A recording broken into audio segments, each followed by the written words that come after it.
Did you know that with a couple ping pong balls, a red light, and some headphones, you can cause your brain to hallucinate? This is the Ganzfeld Experiment, and aside from making you trip balls, it may be the key to unlocking your telepathic abilities. I wasn't too sure about all that, so I decided to investigate. My goal was to learn more about this wacky experiment and find out if it could really produce those bizarre effects people say it can. What I discovered was interesting, to say the least. I feel like I look ridiculous. To do the experiment is simple. Tape 2 halved ping pong balls over your eyes, listen to white noise, and stare into a red light. Hallucinations should start within 5 to 10 minutes. I stayed in this state for as long as I could handle it. Nothing visual yet. I feel very light, a little anxious. Generally, you can expect hallucinations to be pretty mild. Some common ones include seeing pulsating light or geometric patterns and hearing distant music or voices. Although some people report having much more striking experiences, such as vividly seeing clouds, animals, or even galaxies, some people have said.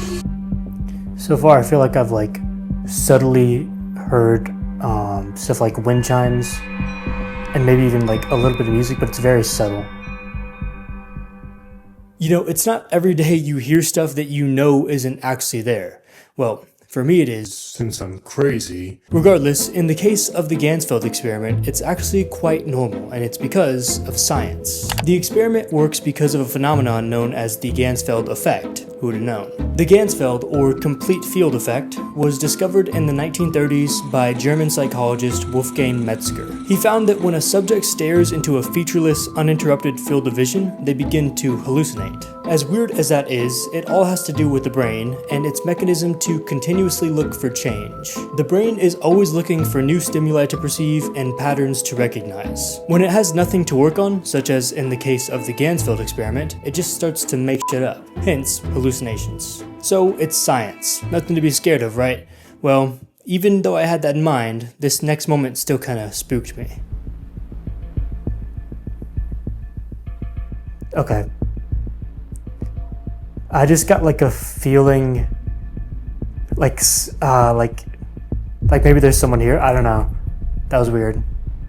The best way I can explain what happened here was that it felt like there was vibrations of footsteps next to me on the ground. The more I thought about it, the more I freaked myself out, and at a point, it genuinely kind of felt like there was a presence in the room with me, whatever that means. Regardless, I continued with the experiment.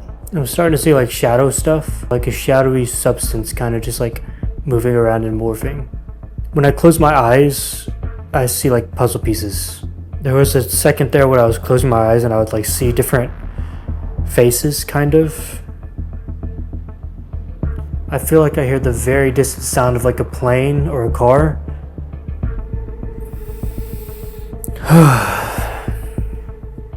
Following the incident with the footsteps, I had a thought that I just couldn't shake. I feel sleepy. Oh, yeah, there is that. I actually had to stop the experiment so I wouldn't fall asleep. Turns out white noise is very calming to me. But there is also another thought. What if the feeling like someone was in the room with me was not a hallucination? What if there was something more to this experiment? Spoiler alert, there is. The Gansfeld experiment actually wasn't made to study hallucinations.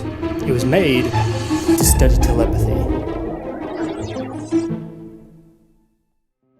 In 1974, parapsychologist Charles Honorton created the experiment. The experiment as it was originally intended would go like this. First, you have your receiver. This person does the whole Gansfeld setup with the ping pong balls, white noise, and red light. Now, we add a sender. Their job is to telepathically send a message to the receiver. Specifically, they're given a random image, aka a target, and told to focus on it for 30 minutes. The receiver, in another room, is made to describe every image, word, and impression that comes to mind while in the Gansfeld state.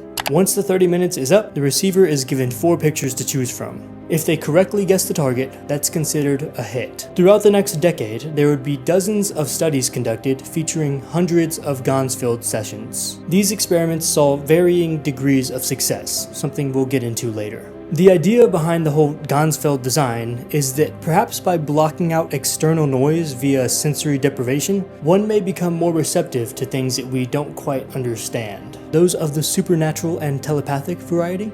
Which makes me wonder, was that presence I felt really just a hallucination? Or was it a ghost? Have I secretly had awesome telepathic abilities this whole entire time? Only one way to find out. My mom volunteered to be the sender. Thanks, Mom. As the experiment calls for, she was given a random target image. I had no idea what it was. So my first thought right now, it's Harry Styles. I don't think that's it. Maybe a fish in blue water with like yellow fins. I feel like I can't tell if my eyes are open or not. Some kind of bird I see, maybe, in the sky. Obviously. He's not flying in the water, is he? If you're gonna be here, you're gonna have to help. I hope she's trying to transmit it.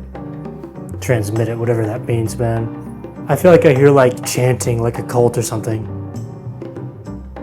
Let me lock in. Alright, I'm heavily thinking that the image is blue. I really feel like it's gonna be blue. Of some kind. TBH, I'm not entirely sure she understood the experiment.